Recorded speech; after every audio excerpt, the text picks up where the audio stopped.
بسم اللہ الرحمن الرحیم۔ آج ہم پڑھیں گے دوسرے پارے کا دوسرا حصہ۔ اللہ کے نام سے شروع جو بہت مہربان نہایت رحم کرنے والا ہے۔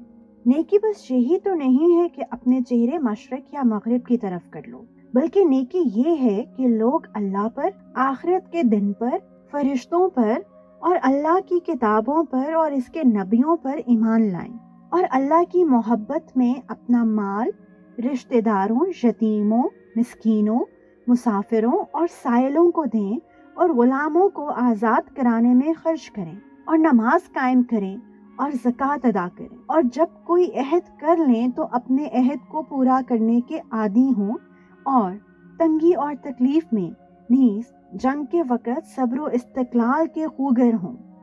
ایسے لوگ ہیں جو سچے کہلانے کے مستحق ہیں، اور یہی لوگ ہیں جو متقی ہیں۔ اے ایمان والو، جو لوگ جان بوجھ کر ناحق قتل کر دیے جائیں، ان کے بارے میں تم پر قصاص کا حکم فرض کر دیا گیا ہے۔ آزاد کے بدلے آزاد، غلام کے بدلے غلام، اور عورت کے بدلے عورت ہی کو قتل کیا جائے۔ پھر اگر قاتل کو اس کے بھائی یعنی مقتول کے وارث کی طرف سے کچھ معافی دے دی جائے تو معروف طریقے کے مطابق خون بہا کا مطالبہ کرنا وارث کا حق ہے، اور اسے خوش اسلوبی سے ادا کرنا قاتل کا فرض ہے۔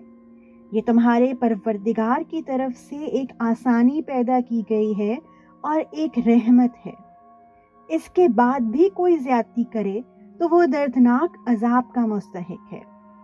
اور اے عقل رکھنے والو، تمہارے لیے قصاص میں زندگی کا سامان ہے، امید ہے کہ تم اس کی خلاف ورزی سے بچو گے۔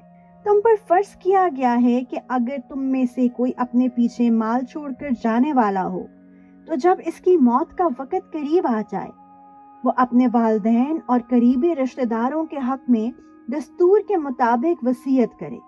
یہ متقی لوگوں کے ذمہ ایک لازمی حق ہے۔ پھر جو شخص اس وصیت کو سننے کے بعد اس میں کوئی تبدیلی کرے گا تو اس کا گناہ ان لوگوں پر ہوگا جو اس میں تبدیلی کریں گے۔ یقین رکھو کہ اللہ سب کچھ سنتا جانتا ہے۔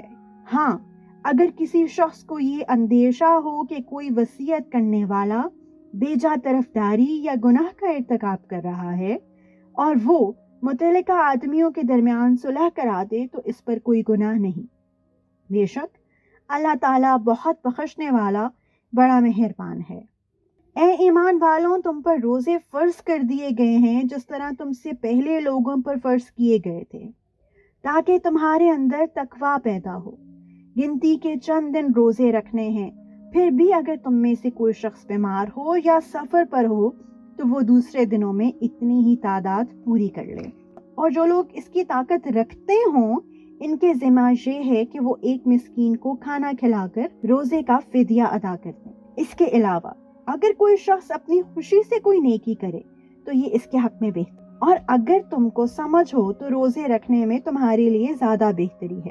رمضان کا مہینہ وہ ہے جس میں قرآن نازل کیا گیا، جو لوگوں کے لیے سراپا ہدایت اور ایسی روشن نشانیوں کا حامل ہے جو صحیح راستہ دکھاتی اور حق و باطل کے درمیان دو ٹوک فیصلہ کر دیتی ہیں۔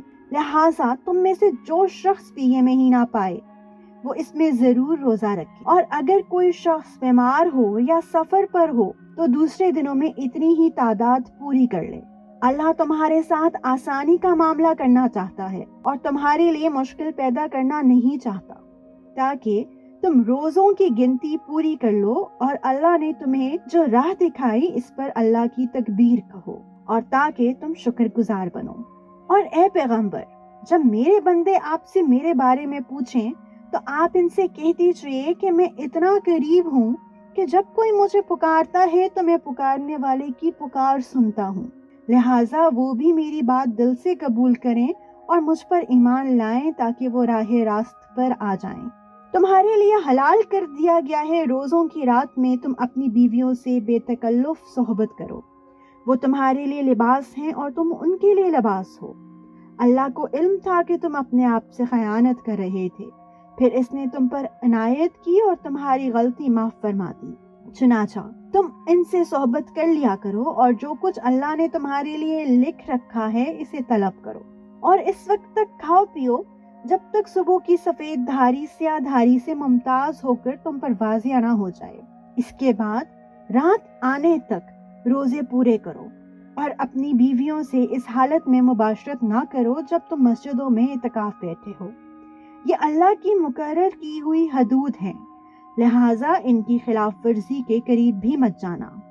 اسی طرح اللہ اپنی نشانیاں لوگوں کے سامنے کھول کھول کر بیان کرتا ہے تاکہ وہ تقوی اختیار کریں، اور آپس میں ایک دوسرے کا مال ناحق طریقوں سے نہ کھاؤ، اور نہ ان کا مقدمہ حاکموں کے پاس اس غرض سے لے کر جاؤ کہ لوگوں کے مال کا کوئی حصہ جانتے بوجھتے ہڑپ کرنے کا گناہ کرو۔ لوگ آپ سے نئے مہینوں کے چاند کے بارے میں پوچھتے ہیں، آپ انہیں بتا دیجئے کہ یہ لوگوں کے مختلف معاملات کے اور حج کے اوقات متعین کرنے کے لیے ہیں، اور یہ کوئی نیکی نہیں ہے کہ تم گھروں میں ان پشت کی طرف سے داخل ہو، بلکہ نیکی یہ ہے کہ انسان تقوی اختیار کرے اور تم گھروں میں ان کے دروازوں سے داخل ہوا کرو، اور اللہ سے ڈرتے رہو تاکہ تمہیں فلاح حاصل ہو، اور ان لوگوں سے اللہ کے راستے میں جنگ کرو جو تم سے جنگ کرتے ہیں، اور زیادتی نہ کرو، یقین جانو کہ اللہ زیادتی کرنے والوں کو پسند نہیں کرتا۔ اور تم ان لوگوں کو جہاں پاؤ قتل کرو، اور انہیں اس جگہ سے نکال باہر کرو جہاں سے انہوں نے تمہیں نکالا تھا، اور فتنہ قتل سے زیادہ سنگین برائی ہے۔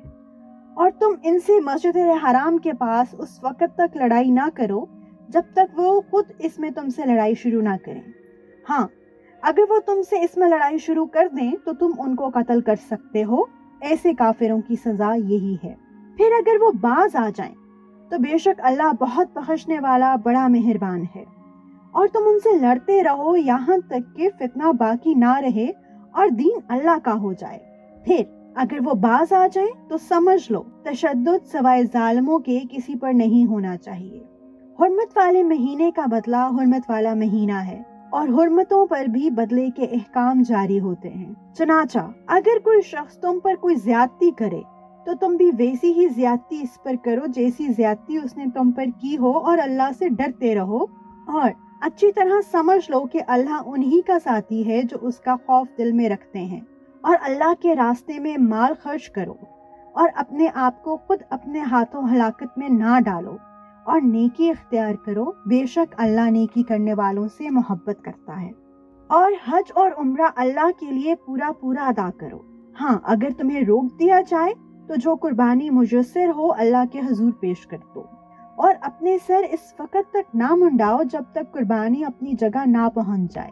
ہاں، اگر تم میں سے کوئی شخص بیمار ہو یا اس کے سر میں کوئی تکلیف ہو تو روزوں یا صدقے یا قربانی کا فدیہ دے۔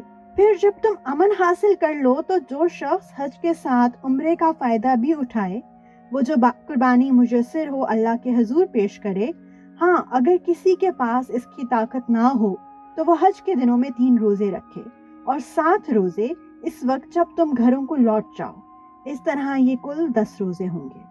یہ حکم ان لوگوں کے لیے ہے جن کے گھر والے مسجد حرام کے پاس نہ رہتے ہوں، اور اللہ سے ڈرتے رہو، اور جان رکھو کہ اللہ کا عذاب بڑا سخت ہے۔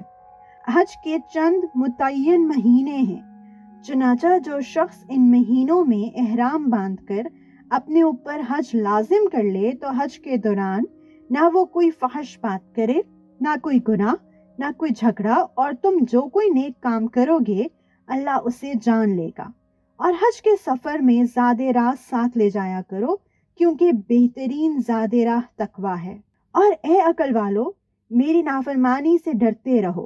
تم پر اس بات میں کوئی گناہ نہیں ہے کہ تم حج کے دوران تجارت یا مزدوری کے ذریعے اپنے پروردگار کا فضل تلاش کرو۔ پھر جب تم عرفات سے روانہ ہو تو مشعر حرام کے پاس جو مزدلفہ میں واقع ہے اللہ کا ذکر کرو، اور اس کا ذکر اسی طرح کرو جس طرح اس نے تمہیں ہدایت کی ہے، جبکہ اس سے پہلے تم بالکل ناواقف تھے۔ اس کے علاوہ یہ بات بھی یاد رکھو تم اسی جگہ سے روانہ ہو جہاں سے عام لوگ روانہ ہوتے ہیں، اور اللہ سے مغفرت مانگو، بے شک اللہ بہت بخشنے والا بڑا مہربان ہے۔